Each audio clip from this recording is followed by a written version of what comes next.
I want to be Hello everyone, David Trapani. We're going to talk a little bit more about cash out refinance, and we'll apply a particular deal that I did to kind of explain that. So on one of the earlier videos I was talking about the home that I bought as a personal residence in Midtown Sacramento. For a while there, I was just a tenant. I was renting. What I was doing was trying to pull together investment properties step by step. I started with small condominiums. I bought one for 150, one for 90, one for 105. Started out real small and humble, trying to pull together a portfolio, but all the while I was just a tenant. I didn't even own my own home, which is fine to do. But when I was ready to buy my own home, I went and I found my friend now Janet, who owned what I call the Bamboo Bungalow, Midtown Sac. She wanted $425. I couldn't borrow a mortgage at that time yet. Offered her $100,000 down if she would carry the balance of the note for $325, which she did. So she gets the note and she gets the mortgage. In California, it's deed of trust. The mortgage gets recorded in first position. It's the first mortgage on the Bamboo Bungalow. Now, I was making pretty good money in my practice at that time, so I was aggressively paying down the principal. I was paying like 3 times the amount of the principal. And it came a point in time where the property went from like $425 to about $550 or something like this. And I was able to then go to a bank and borrow money again.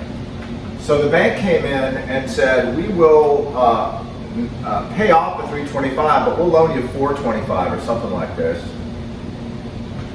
And so I got like $100,000 in cash out, tax-free. And I went and I bought that other duplex, used that for the down payment, and then the same bank gave me a new first mortgage over here so I could buy this duplex.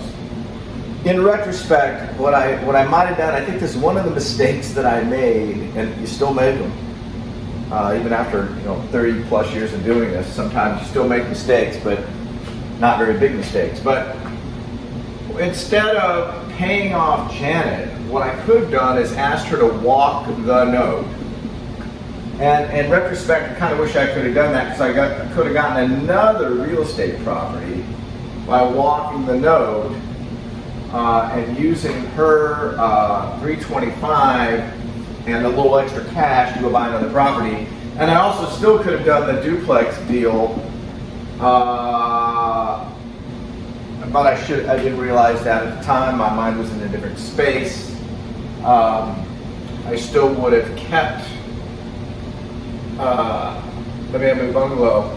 So in other words, I shouldn't have paid her off. I should have made use of her $325, walked it up to acquire another property, and still did this other deal where the new bank comes in and loans me $425. I got $100,000 cash out, and I go get the duplex too. So anyway, it's good to keep an open mind and think about all the alternatives. At that time, the main thing was I just wanted to keep my house. I wasn't ready to sell that yet. But in retrospect, as I say, I wish I would have walked the note again. I actually had a conversation with her about that a little while ago. This was a couple years later after this deal went down.